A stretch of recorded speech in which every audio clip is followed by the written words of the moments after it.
up, YouTubers? Today we're going to talk about this uber customized CRK knives Inkosi. But first, hi, I'm here with Natu Dave. What's going on, Brother Mitch? So Dave, I understand you had a great time modifying this Inkosi right here. What the hell are you talking about, Brother Mitch? Don't you watch my channel? This thing was a freaking nightmare, no? Well, what I really meant is you enjoyed it as a community build. You had a chance to work with J Dizzle Designs and Valley Blade Works to kind of modify this blade quite drastically. Well, of course, in that context, thank you, Captain Obvious. Don't you watch my channel? I did enjoy it as a community build, of course. Okay, fair enough. What are you folks smoking up there in Colorado? Damn fool. All right, fully understood. But let's just jump into this review if we can. And also, let me know, what do you think about this nice Bark River hat? I think it's pretty sweet. About time. I got to get back to making some origins. And that Bark River hat, it's nothing compared to this Barefoot Bruiser shirt. Peace out, all. All right. Great conversation with myself and Natu Dave. So, what are we talking about here? What do we have here? We have a 5.8 ounce uber customized rebladed Inkosi from Barefoot Bruisers. Actually, let me go ahead. You probably, if you're seeing this, you probably already know who Satu Dave is. He also has customized knives, Barefoot Bruisers, and his channel is Barefoot Bruisers, but he's known as Satu Dave. So this knife is a rebladed Inkosi with MagnaCut, and it's cryogenically post-quenched MagnaCut. It's really well done. Just kind of jump into some of the pros of this one. It was customized further by Dave in other ways. Well, you know what? We'll talk about those. In fact, let's just go through them right now. Starting at the tip, just the tip. So this is basically a sheep's footy kind of blade with a little swooping. I won't even say it's not a harpoon, but it's kind of got a nice swoop there. So if you're reaching up into there, oh, I'm jumping into the pros of this knife. All right, well that's one of the pros. I'll try not to go back to that. But it's a sheep's footy blade, so it has a nice flat here, and then it has just a little bit of belly there.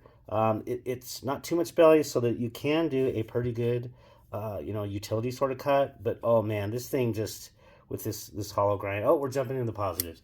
In any case, so there's the blade. It has his trademark chameleon eye deployment for the thumb. Excellent. So very cool. It also has a bowl groove and a ball groove fuller on the other side for backside, basically deployment. I don't have the, it's got a double D10 on this thing, so I'm not the best at that, but it works. And even as a left-handed deployment, really good. And then you can just put your finger right back into that fuller. So excellent. That's the first part of the customizations, is that blade. If you take a look at the frame here, it's been laser etched with like a paisley pattern by Valley Blade Works. So just absolutely gorgeous.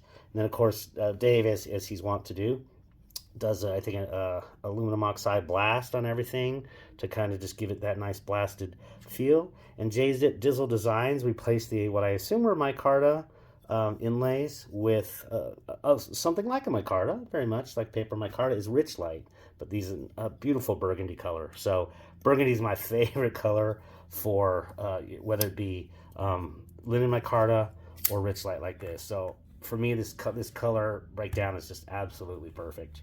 Oh, there we go. We're jumping into it. And it has a fairly deep pocket clip. It's very useful. Excellent retention, goes in and out. I actually wore this in shorts several times.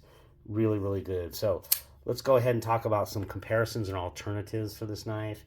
I'm not even going to talk about price on this, and really some of these. There's just so much customization, and yeah, it's, you're talking kind of the entry point would be $500 for any of these, in terms of if you count kind of the customization. So let's go ahead and bring out the standard Inkosi, kind of compare it there. So this one is a little bit wider because it does have a much thicker blade. Well, not super thicker, but definitely thicker blade. And the standard Inkosi just weighs 4.8 ounces against this 5.8 ounces. So it's just an ounce heavier with that kind of bigger blade, thicker blade, and also the pocket clip too. So this is definitely pretty similar. Blade length pretty similar there. You can see it's you know it's almost the same. And then of course Dave didn't don't need that little hanger offer. This is the full tie Hinder knives Project X. Dave actually made the couple things on this. So this particular Project X has his customized thumb studs, and he made an orange peel titanium frame out on that one. So another possible comparison in terms of in my collection. And then the last thing, another one that Dave did a lot of customization on, which was kind of my previous favorite customized blade, which was the this is the Zermino Knives tier. Dave had done a not reblade, but a regrind on this one to put a double hollow.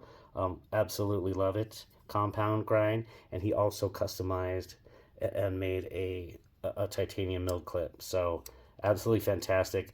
Rodney over at Naftanium actually customized the scales and blasted them. So it's this is called a spiral frag pattern. So that was kind of a multi YouTube / Instagram person effort modification. But let's jump back into this one. So you're really talking kind of customized stuff here. It's just not even a question at that point. So in terms of some of the pros here, actually, let me bring these back. I already talked about the regular Inkosi is 0.1 ounce, but the Zermino tier here is 8.2 ounces, and a full tie Hinder Project X is 7.2 ounces. So against 5.8, much heavier. I'll state up front, I am one of the 95 percenters. A 95 percenter, for those that aren't aware, is for myself, carrying the knife is as much as using the knife, because I'm carrying it 98% of any given day. And so for me, carry is pretty important. And this one has a nice, excellent carry size. Oh, there we go. Mitch, you're jumping into all these pros. Let's jump into those. This MagnaCut blade was heat treated beautifully. I don't know how cryo does it all and all that, but it kind of helps in the austenite phase or whatever, and it creates a microstructure that makes it a little bit harder. So I do know that when I've sharpened this one once, full sharpening, and it has a nice resistance to abrasion, and 5 months straight carry, I only had to touch it up once and then do one resharpening, just because I kind of beat on my knives a little bit. And this one made it through 4 oil changes over that time frame. Like I said, for about 5 months, this is all I carried. Couple others just to kind of compare, some of those very ones I've already shown. But yeah, it's the MagnaCut heat treat on this is absolutely excellent. This is a small carry for us 95 percenters. Again, an Inkosi fairly capable blade. This one's a little bit bigger based on that tall blade, of course, but it's still a very pocketable carry. Love that. Opening and closing action is ridiculous. It's just, I can't even begin to explain how good it is. This is on washers, by the way. So with the Fuller and then the Chameleon Eye, and then the deployment back is absolutely fantastic. So not being on washers, it doesn't make a guillotine. It just goes back in a very nice controlled fashion. This is almost like it felt to me like a Chris Reeve knives that has 10 years of use every single day, where those washers are just nearly friction free, but like I said, it's not going to be a guillotine. Just such an amazing controlled closing. Already talked a little bit about this hollow grind. It is ridiculously thin. See if that shows up pretty well on screen. This is in Jack Wolf territory in terms of super thin behind the blade. That, if you look at that edge bevel, it's tiny. That's a 20-degree angle per side. And then, of course, a little bit fatter tip there, which is great in case you happen to drop it, or you need to pry a little something, you can with this. So, amazing. The Rich Light inlays by J Dizzle Designs are paper micarta essentially. And so if you get this knife wet MagnaCut, titanium, stainless steel, and Rich Light, you can dip this one in blood or water if you want, and it's going to be sticky in your hand, so it's not going to slip out. Plus with the Inkosi, you have those 2 grooves. Yeah, really good. So like that. If there's anything I like better than linen micarta, it's going to be paper micarta, and rich light essentially meets that. The sheep's footy blade, in my personal opinion, I did a previous review on a base Inkosi, and the Insingo blade is kind of my favorite blade pattern overall. There's certain scenarios where I prefer a Tonto, and of course drop point's always good, a pokey tip, but this particular blade design is excellent. It's just, like I said, my favorite. Overall, you can do everything from utility, break down boxes, open up packages, bubble wrap, all those sorts of things. It's very, very handy. So yeah, and this knife is ridiculously beautiful in an industrial sort of way. It's like a classy person, is working in a steel mill, and it's just, I don't know, it's just absolutely beautiful. The laser etching on there, really nice. And I even like the industrial what the blast does to it. The aluminum oxide blast is really nice. Everything's just super comfortable in hand, with the beauty. This is just literally ridiculous. And then last thing I'm going to show is, even in the closed position, you can see the grind line on there where he ground the blade. It fits perfectly in line with the frame. So it just follows that. That's not by accident. That, I can guarantee, is by design. I don't remember if he described that when he showed this video. But yeah, really, really good. In the closed position, it's just very sexy. Heck, in the open position, it's very sexy.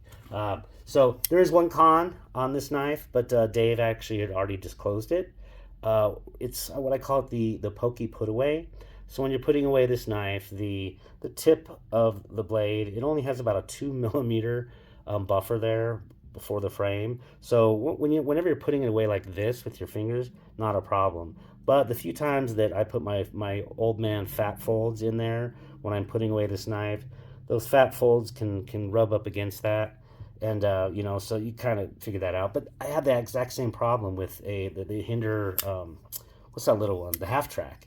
The half track Warney does the same thing, because it literally only has maybe 3 millimeters. So you just got to know that and be careful of it. Overall, by a mile, this is the best overall blade I've ever handled. It's got washers, it's functional, it's beautiful, it's carryable, it's a baby bruiser. In the end, this is a masterpiece. So